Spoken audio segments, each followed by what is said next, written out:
जानिए खुद श्री श्री शंभु भगवान महादेव ने अपने परम भक्त को अल्पायु होते हुए भी अपना अंगरक्षक क्यों बनाया। हेलो गाइस, मैं आप सभी का अपने यूट्यूब चैनल पर स्वागत करती हूँ।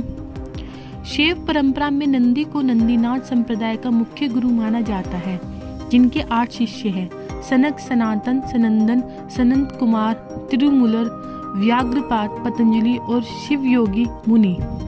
ये 8 शिष्य 8 दिशाओं में शैव धर्म का प्रसार करने के लिए भेजे गए थे।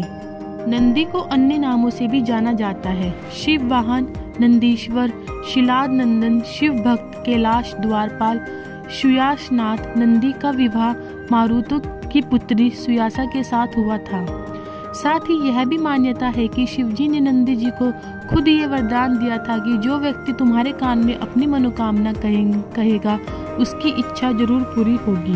शिलाद मुनि इनके पिता थे, जिन्होंने भगवान शंकर को पुत्र रूप में पाने के लिए तपस्या की थी तथा उनकी तपस्या से प्रसन्न होकर भगवान शिव ने उन्हें वरदान दिया कि वे उनके पुत्र के रूप में जन्म लेंगे। भूमि जोतते समय शिलाद को भूमि से ऐसे बालक की प्राप्ति हुई थी जिसका नाम उन्होंने नंदी रखा। एक बार शिलाद के आश्रम में 2 ऋषि पधारे। उन दोनों को दिव्य दृष्टि प्राप्त थी। नंदी ने उनकी खूब सेवा की, किंतु दोनों ने नंदी को कोई आशीर्वाद नहीं दिया और शिलाद को नंदी की अल्पायु के बारे में बताया। शिलाद ये बात सुनकर बहुत दिन तक दुखी रहने लगे। एक दिन नंदी ने अपने पिता से उनकी चिंता का कारण पूछा तो शिलाद ने उन्हें उनकी अल्पायु के बारे में बताया। तब नंदी ने कहा कि पिताजी, मैं आपको भगवान शंकर के वरदान स्वरूप प्राप्त हुआ था, इसलिए अब मेरी रक्षा वे भगवान शिव ही करेंगे।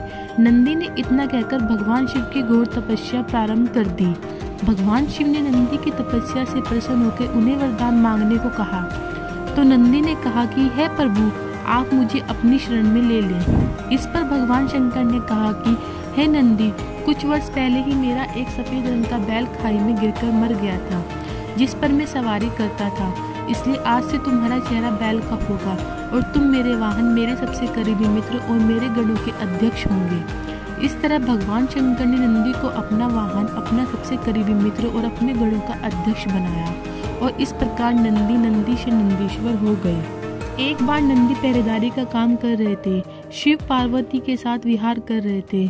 भृंगु उनके दर्शन करने आए, किंतु नंदी ने उन्हें गुफा के भीतर नहीं जाने दिया।